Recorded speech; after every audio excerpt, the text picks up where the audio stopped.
Rok, Denim. Pak Guru, apakah semua hewan bakal masuk surga? Hewan kan nggak tahu nama, ya nggak tahu mana yang kejahatan, mana yang kebaikan. Sebenarnya urusan baik dan jahat itu adalah urusan kebutuhan sebenarnya.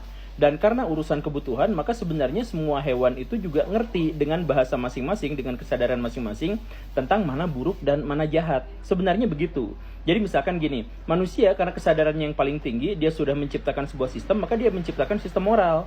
Bahwa yang dimaksud dengan baik, misalkan bersedekah, yang dimaksud dengan buruk, misalkan mencuri, membegal, dan lain sebagainya. Tapi dasar moral kita selalu sama sebenarnya, bahwa baik dan buruk itu tergantung pada pemenuhan kebutuhan.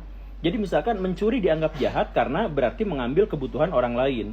Bersedekah dianggap baik berarti kita berkorban demi untuk memberikan kebutuhan atau akses terhadap kebutuhan, pemenuhan kebutuhan pihak yang lain gitu.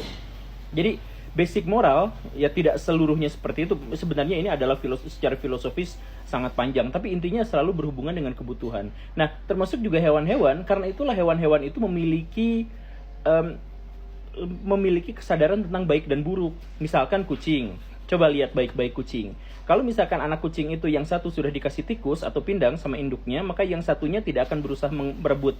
Udah aja cari yang lain gitu. Berarti dia sebenarnya juga punya baik dan buruk, punya pikiran baik dan buruk. Kalau misalkan kucing itu kita kasih makan daging ayam, dia akan makan di situ juga. Tapi kalau kucing itu mencuri daging ayam, dia tidak akan makan di situ, tapi akan lari ke tempat yang lain. Yang menunjukkan bahwa sebenarnya dia juga sadar bahwa kalau dia mengambil hak dalam tanda kutip pihak lain, maka dia akan terancam karena itu adalah sebuah kesalahan. Jadi sebenarnya begitu juga. Nah, jadi apakah surga dan neraka itu juga akan ditempati oleh hewan-hewan? Kan hewan-hewan tidak memiliki kesadaran. Hewan memiliki kesadaran sesuai dengan tingkat intelijensi, sesuai dengan perkembangan mental mereka masing-masing. Dan kalau misalkan surga dan neraka, ya kita belum tahu apakah hewan itu nanti akan masuk surga, akan masuk neraka, atau memiliki dimensi yang lain, memiliki dunia yang lain dan sebagainya. Ya berhubung saya belum pernah masuk surga, belum ya, insya Allah nanti mah.